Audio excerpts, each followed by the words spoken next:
friends.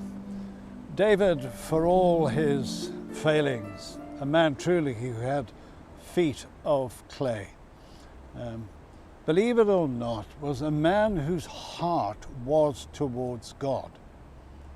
And I think when he took on the role as king of Israel, that things got to him. Such was the sheer weight of responsibility and the pressure that was on him, that from time to time he just gave way.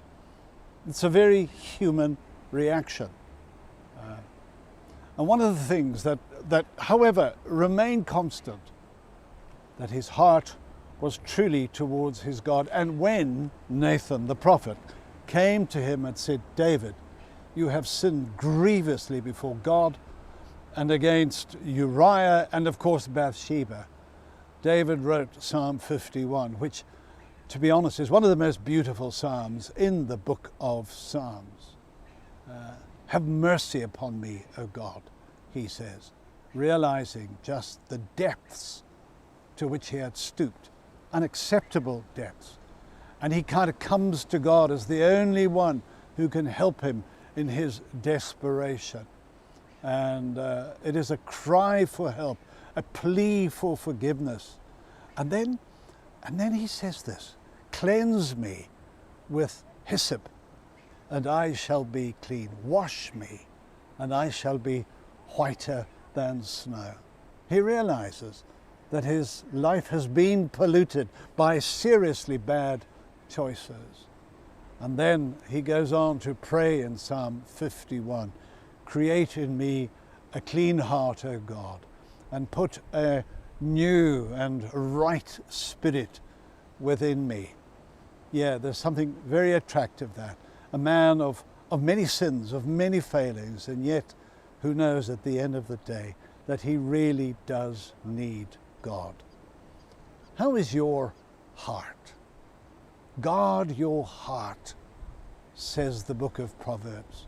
Guard your heart, for from it flows the issues of life.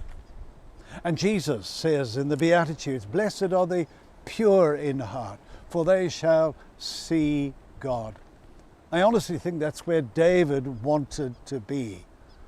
But bad choice after bad choice dragged him down. Do you remember that story of the keeper of the springs, of this old man who lived high in the Austrian Alps? And his job was to clean the little pools of water that fed a spring that nurtured a little village at the foot of the mountains. He would clean the little streams from leaves and other little obstacles, just refreshing them, and everybody in the little village prospered. The swans swam in the little dams. Everybody was healthy. Tourists used to come precisely because they loved the healthy atmosphere, the wonderful ambience. After a few years, the village council met to consider their annual budgets, and somebody noticed that this old man was being paid to do this job high in the mountain, and he questioned whether that was money well spent. And in its own folly, the town council decided to declare that man redundant. "We don't need him," they said. And so he stopped doing what he had been used to do. And slowly but surely, the rivers became polluted, and the water that came down from the mountainside into the village began to smell. The swans no longer swam in their dams, and the children became sick, and tourists no longer visited. And there was a crisis meeting, and they realized that they had made a grievous mistake. And so the old keeper of the springs was restored to his work, and slowly but surely the little village began to prosper once more. Who is keeping the well springs of your heart?